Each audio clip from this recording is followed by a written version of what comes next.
Hello and welcome to the class 11th online chemistry classes.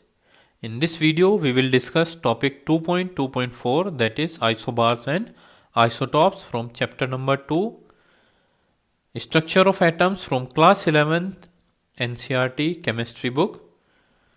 The composition of any atom can be represented by using the normal element symbol X,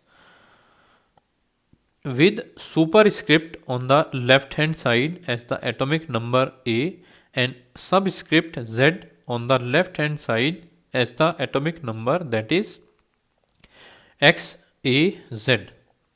ठीक है, यानी जो composition होता है atom का उसे हम एक नॉर्मल एलिमेंट सिंबल से लिख सकते हैं, एक्स बोल देते हैं उसे, जो सिंबल है एक्स ले लेते हैं हम, एक्स में कोई भी एलिमेंट आ जाएगा।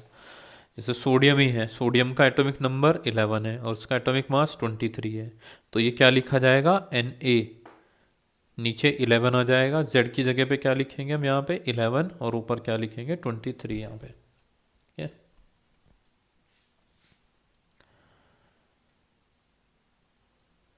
सो then isobars are the atoms with same mass number. इसमें फिर से एक चीज़ और रह जाती है कि सुपरस्क्रिप्ट, जिसे ऊपर लिखा जाता है उसे सुपरस्क्रिप्ट कहते हैं और जो नीचे लिखा जाता है उसे सबस्क्रिप्ट बोला जाता है।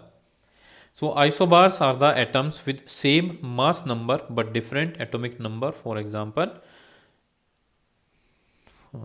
Carbon 614 and nitrogen 714। तो आइसोबार्स क्या होते हैं?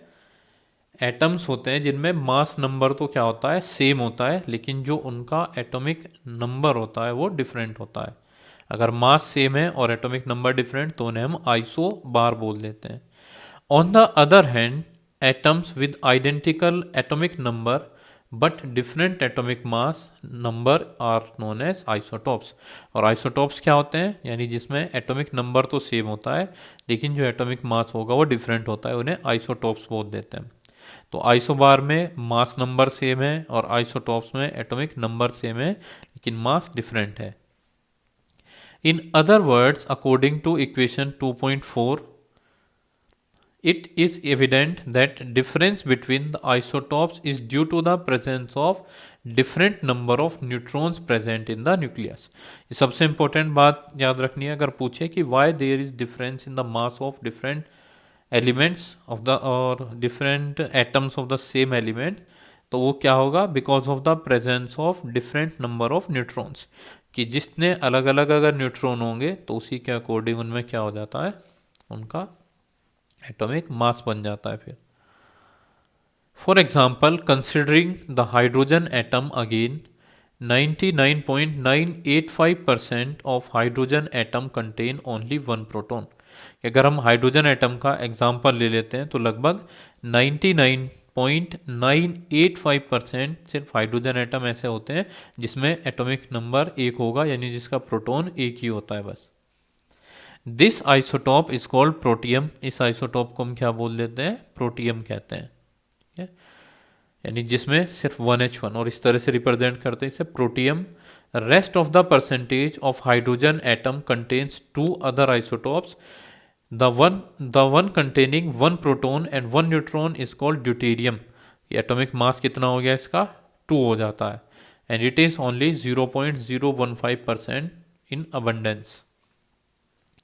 And the other one possessing one proton and 2 neutron is called tritium.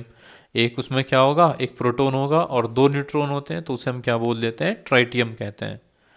The latter isotope is found in trace amount on the earth. यानी जो ट्राइटियम है वो बहुत ही कम अमाउंट में प्रेजेंट होता है। Other examples are commonly occurring isotopes are, जो दूसरे एग्जाम्पल्स हैं जो कॉमनली अकरिंग आइसोटॉप्स हैं वो कौन से हैं? Carbon atoms containing 6, 7 and 8 neutron beside 6 proton. तो क्या होगा? C612, C613, C614। तो यानी इसमें एक में 6 अगर न्यूट्रॉन है तो 12, 7 न्यूट्रॉन है तो 13 और 8 न्यूट्रॉन है तो 14 होता है। ठीक है, क्योंकि एटॉमिक मास क्या होगा इसके अंदर? Number of protons plus number of neutrons होता है, यानी न्यूक्लियर में जो भी प्रेजेंट होता है। दूसरा example, chlorine atoms containing 18 and 20 neutrons beside 17 proton तो क्लोरीन क्या होगा, C1735, C1737, ये दो आइसोटॉप्स क्लोरीन के होते हैं। So lastly, an important point to mention regarding isotopes is that chemical properties of atoms are controlled by the number of electrons. तो lastly हम ये कह सकते हैं कि जो केमिकल प्रॉपर्टीज होती है किसी भी एटम की, वो उसके इलेक्ट्रॉन से रिप्रेजेंट की जाती है, उस कंट्रोल की जाती है। So which are determined by the number of protons in the nucleus. और वो किस तरह पता चलता है हमें, कि अगर नंबर ऑफ प्रोटॉन हम निकाल लें न्यूक्लियस के अंदर, एटम के अंदर, ये पता कर ले नंबर ऑफ प्रोटॉन्स कितने हैं, तो उतने ही क्या होंगे उसके अंदर इलेक्ट्रॉन्स भी प्रेजेंट होते हैं। सो नंबर ऑफ न्यूट्रॉन्स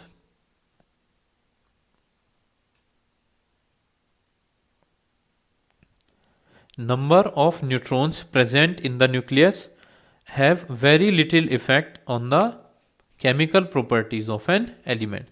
तो जो न्यूट्रॉन प्रेजेंट होते हैं न्यूक्लियस में, उनका बहुत कम इफेक्ट पड़ता है एलिमेंट की प्रॉपर्टी के साथ। तो therefore all the isotopes of a given element show same chemical behaviour.